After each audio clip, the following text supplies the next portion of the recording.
Greetings everyone, welcome to commerce classes. और आज हम करेंगे questions on comparative and common size statements. Theoretical MCQs हमने लिए हैं कंपैरेटिव और कॉमन साइज स्टेटमेंट्स के। So let us start.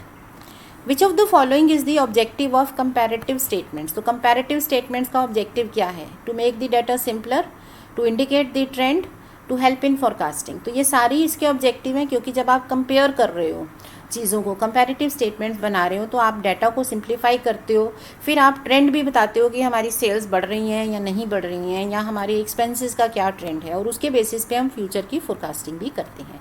सो ये सारे कंपैरेटिव स्टेटमेंट्स के ऑब्जेक्टिव हैं। विच of the following is the device of comparative statement. Comparative statements कैसी की जाती है, डिवाइस क्या है? Comparison expressed in terms of data, comparison expressed in terms of percentage, comparison expressed in terms of ratio, all of the above। तो यहाँ correct answer है all of the above, क्योंकि ये सारी चीज़ें की जाती हैं कंपैरेटिव स्टेटमेंट्स में। नेक्स्ट है comparison of performance of ABC limited for the last 5 years. अगर आप एक ही कंपनी की परफॉर्मेंस टाइम लाइन पर मे बी 5 ईयर्स 10 ईयर्स के लिए करते हो, तो उसे क्या कहते हैं? Intra firm comparison. आप within a firm comparison कर रहे हो। नेक्स्ट है आपका कंपैरिजन ऑफ परफॉर्मेंस ऑफ 2 और मोर कंपनीज। जब ज़्यादा लोगों को, ज़्यादा कंपनीज को, ज़्यादा बिजनेसेस को कंपेयर करते हैं, तो वो इंटर फॉर्म होता है।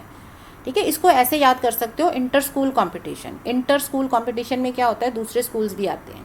तो इंटर फर्म का मतलब है कि दूसरी फर्म्स भी इंक्लूड होंगी, सिर्फ एक फर्म नहीं होगी, ज़्यादा फर्म्स होंगी। Okay, so B is the correct answer. Question 5, comparative balance sheet क्या करती है? Provides the summarized view of operations of firm. तो जब आप बैलेंस शीट की बात कर रहे हो, तो उसमें ऑपरेशंस तो नहीं आ सकते। It presents the financial position. Financial position तो बैलेंस शीट बताती है। तो कंपैरेटिव का क्या मतलब हुआ? आप तो बैलेंस शीट को कंपेयर कर रहे हो, इसका मतलब आप प्रेजेंट क्या कर रहे हो? Changes in various items of balance sheet. So C is the correct answer. In case you remember comparative balance sheets, तो आप कंपैरेटिव बैलेंस शीट में जो भी बैलेंस शीट का फॉर्मेट है, उसमें करंट ईयर का अमाउंट लेते हो, प्रीवियस ईयर का अमाउंट लेते हो, ठीक है ना। और उसके बाद आप इसमें कंपैरिजन कैसे करते हो? एब्सोल्यूट चेंज और फिर परसेंटेज चेंज, ठीक है ना। तो आप इनकी जो वेरियस आइटम्स हैं उनको कंपेयर करते हो। Next question 6, comparative statement of profit and loss क्या हमें बताता है? रेट ऑफ इंक्रीज और decrease in revenue, rate of increase और decrease in cost, rate of increase और decrease in profit, all of the above. सब कुछ बताएगा, क्योंकि जब आप स्टेटमेंट ऑफ P&L लोगे तो उसमें रेवेन्यू भी आएगा, उसमें कॉस्ट ऑफ रेवेन्यू भी आएगा, उसमें प्रॉफिट लॉस भी आएगा। तो सबका कंपैरिजन होगा, सबके चेंजेस बताए जाएंगे। So D is the correct answer. Next है हॉरिजॉन्टल एनालिसिस को और क्या कहते हैं? तो ये लास्ट के हमारे वीडियो में भी था क्वेश्चन। हॉरिजॉन्टल एनालिसिस जो है ये हमारा होता है आपका static analysis, time series analysis, inter firm analysis. इसमें से कौन सा आएगा आपका? यहाँ पर ये आपका टाइम सीरीज अप्रोप्रिएट लग रहा है, क्योंकि ये स्टैटिक नहीं है। स्टैटिक वर्टिकल एनालिसिस होता है, इंटर फॉर्म भी नहीं है, क्योंकि इंटर फॉर्म में तो डिफरेंट फॉर्म्स का एनालिसिस होता है। हॉरिजॉन्टल एनालिसिस जो होता है वो टाइम लाइन पर किया जाता है। First year, second year, third year, इस पे जब कंपैरिजन करते हो ना आप एक ही फॉर्म को, तो ये टाइम सीरीज एनालिसिस होता है।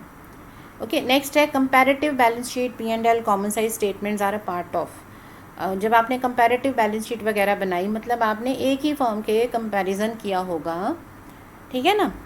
या फिर आप कंपैरिजन में 2 फॉर्म्स को आपस में कंपेयर कर सकते हो। So it can be both. तो ये हो जाता है बोथ। जैसे आप जब कंपैरेटिव स्टेटमेंट बनाते हो, तो आप X लिमिटेड और Y लिमिटेड को भी कंपेयर कर सकते हो कि इनमें कितना चेंजेस हैं, दोनों में कितना डिफरेंस है।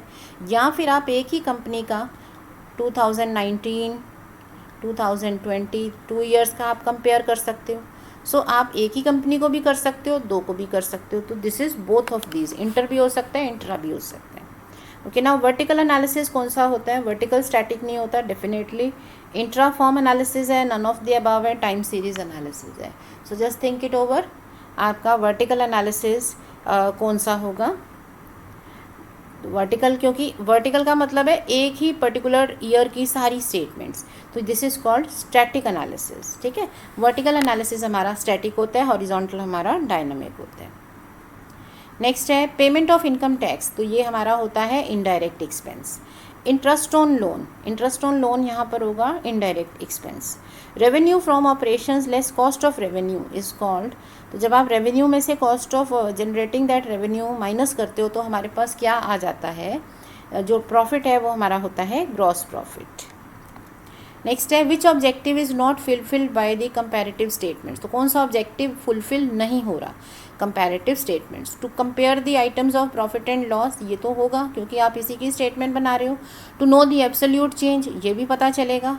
To know the financial position, ये नहीं पता चल सकती क्योंकि जब आप स्टेटमेंट कौन सी बना रहे हो कंपैरेटिव P&L, तो उसमें फाइनेंशियल पोजीशन नहीं आ सकती, बाकी सब चीज़ें आएंगी। In comparative statements, question 14, changes in different items is presented in form of money value, percentage, both. तो दोनों आते हैं comparative statements में। Next है which objective is not fulfilled by comparative financial statements. So कौन सा financial statements का objective fulfill नहीं होता है। Indicates extent of change in assets and liabilities. Indicate extent of change in items of statement of profit and loss. ये तो होते हैं changes. Okay. Show effect of operating activities on assets and liabilities, of course ये नहीं पता चल सकता क्योंकि आप सिर्फ फिगर्स को कंपेयर कर रहे हो, सेल को सेल से कंपेयर कर रहे हो कंपैरेटिव स्टेटमेंट में, एक्सपेंस को एक्सपेंस से, एसेट को एसेट से। तो एक एक्टिविटी का दूसरे पर क्या इफेक्ट है वो नहीं पता चलेगा। डायरेक्शन ऑफ चेंज भी पता चल जाएगा क्योंकि प्लस माइनस का साइन आएगा। So C is the correct answer. Question number 16, net profit is obtained by deducting dash from gross profit. तो ग्रॉस प्रॉफिट में से अगर हमें क्या माइनस करें कि हमें नेट प्रॉफिट मिले, तो हमें सारे एक्सपेंसेस जो होते हैं, सारे इनडायरेक्ट एक्सपेंसेस माइनस करने होते हैं, चाहे वो ऑपरेटिंग हो या नॉन ऑपरेटिंग हो। So all these, okay, operating and non operating सब एक्सपेंसेस माइनस करते हो। In common size balance sheet total liabilities are assumed to be 100 मान के चलते हैं टोटल को। In common size statement of P&L net revenue जो होता है उसको 100 मान के उसके कंपैरिजन में बाकी सब की प्रोपोर्शन लेते हैं। Next question 19, while preparing common size statement each item of income statement is expressed as a percentage of. तो इनकम स्टेटमेंट में हम परसेंटेज किससे लेते हैं, परसेंटेज उससे लेते हैं जिसे 100 माना है। 100 किसको माना है, हमने 100 दिया है रेवेन्यू को, ठीक है। सो रेवेन्यू को 100 मान के इसके बेसिस पर हम सारी परसेंटेज कैलकुलेट करते हैं। Okay, now amount left after deducting gross profit from revenue from operations. अगर हम रेवेन्यू में से ग्रॉस प्रॉफिट माइनस करें तो हमें क्या मिलेगा। अब आप ये सोचो रेवेन्यू फ्रॉम ऑपरेशन और ग्रॉस प्रॉफिट का रिलेशन क्या है। ग्रॉस प्रॉफिट क्या होता है, revenue minus cost of material consumed, ठीक है, या आप ये कहते हो कॉस्ट ऑफ गुड्स सोल्ड, यही होता है ना ग्रॉस प्रॉफिट। तो अगर हम क्या कह रहे हैं, ग्रॉस प्रॉफिट को रेवेन्यू में से माइनस करें, मतलब इस चीज़ को हम इधर ले जाएं, तो रेवेन्यू माइनस ग्रॉस प्रॉफिट क्या होगा, या तो होगा cost of goods sold, cost of material consumed, और कॉस्ट ऑफ मटेरियल कंज्यूम्ड का फॉर्मूला भी होता है opening stock plus purchases minus closing stock. तो ये तीनों ही इसके आंसर्स हैं। So D is the correct answer. Next है gross profit plus material consumed क्या होगा। तो अब इसी इक्वेशन में देखो gross profit plus material consumed, तो अगर हम इसको इधर ले जाके प्लस कर दें, gross profit plus material consumed, तो इस तरफ क्या बचा, रेवेन्यू, क्योंकि इक्वेशन बेसिक इक्वेशन तो ये है ना। तो अगर हम इसको प्लस कर देंगे तो हमारे पास आ जाएगा रेवेन्यू, ठीक है। सो इसका आंसर है B, revenue from operations. Okay, now question number 22, while preparing common size statement each item of balance sheet is expressed as a percentage of. तो हमें टोटल को 100 लेना होता है, चाहे उसे टोटल लाइबिलिटीज़ बोले या टोटल एसेट्स। तो यहाँ D is the correct answer. Question 23, main objective of common size statements. तो मेन ऑब्जेक्टिव क्या होता है, to present the changes in various items, to provide for a common base for comparison, to establish relationship. ये सारे ही इनके objectives होते हैं, ठीक है। So D is the correct answer. Question 24, main objective of common size balance sheet. अब थोड़ा सा ध्यान दो, कई बार ये आपको लगेगा अरे ये तो वही क्वेश्चन है, ये है स्टेटमेंट, ये है बैलेंस शीट। ओके, अब बैलेंस शीट का ऑब्जेक्टिव क्या है, to establish relationship between revenue and other items. Sorry, ये तो बैलेंस शीट की बात हो रही है, उसमें तो ये आएगा ही नहीं। To present changes in various assets and liabilities, of course yes. And D है to present changes in various items of expenses and income, वो बैलेंस शीट में नहीं आते तो हम चेंजेस कैसे प्रेजेंट करेंगे, ठीक है ना। So B is the correct answer. So the key is कि हमें क्वेश्चन ध्यान से पढ़ने हैं। 25, common size statements are prepared. Common size statements कैसे प्रिपेयर होती हैं, in form of ratio, in form of percentage, in both. None of the above. तो कॉमन साइज स्टेटमेंट में क्या आंसर होना चाहिए हमारा? कॉमन साइज स्टेटमेंट होती है हमारी परसेंटेज की फॉर्म में, ठीक है, क्योंकि आप कॉमन साइज स्टेटमेंट में जो टोटल है उसको 100 ले लेते हो। जैसे टोटल लाइबिलिटीज़ हैं, इक्विटी एंड लाइबिलिटी 100 ले लिया। अब उसके कंपैरिजन में आप equity, share holders fund, long term liability, short term liability सबको परसेंटेज में ही लेते हो।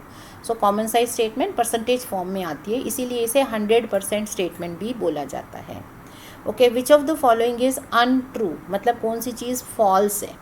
Common size balance sheet, common size statement of P&L, common size cash flow statement. ये गलत है क्योंकि common size cash flow statement कुछ नहीं होती, ठीक है ना। नेक्स्ट है 27 main objective of common size statement of P&L। तो P&L की स्टेटमेंट, कॉमन स्टेटमेंट का ऑब्जेक्टिव पूछा है। To present changes in assets and liabilities, no, वो तो इसमें है ही नहीं। टू जज द फाइनेंशियल साउंडनेस, वो भी इसमें नहीं है। To establish relation between revenue and other items of statement, of course yes, क्योंकि इसमें रेवेन्यू को 100 मान के बाकी सब आप उसके कंपैरिजन में परसेंटेज में लेते हो। So C is the correct answer. Now question number 28, in the statement of profit and loss of a common size statement. तो आपकी P&L में क्या करना है? Figure of net revenue is taken to be 0। This is the correct answer, बाकी देखने की ज़रूरत नहीं। In balance sheet common size statement, share capital is 100, current liabilities, fixed assets is 100, total assets, of course total assets को 100 लिया जाते हैं, ठीक है ना। चाहे टोटल एसेट्स का हो या टोटल लाइबिलिटीज़ का हो, आप उसको 100 लेते हो। Which statements are called 100% statement? 100% statement अभी बताया था मैंने, कॉमन साइज स्टेटमेंट को कहते हैं क्योंकि इसमें जो आपकी जो टोटल वैल्यू है उसको 100 ले लिया जाता है और बाकी सब उसके कंपैरिजन में परसेंटेज में आते हैं। तो common size statement is also called 100% statement. So I hope these questions are clear to you.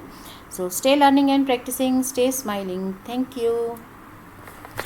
If you like these videos and आपको मेरे जो क्वेश्चंस हैं इनकी एक्सप्लेनेशन समझ में आती है, you can subscribe to my channel and you can watch videos relating to the basic theory background regarding these chapters. इसमें मैंने वीडियोज़ अपलोड किए हुए हैं 12th के, 11th के और BCom ऑनर्स के, फाइनेंशियल अकाउंटिंग, कॉर्पोरेट अकाउंटिंग के, which will help you in CA also. Thanks a lot.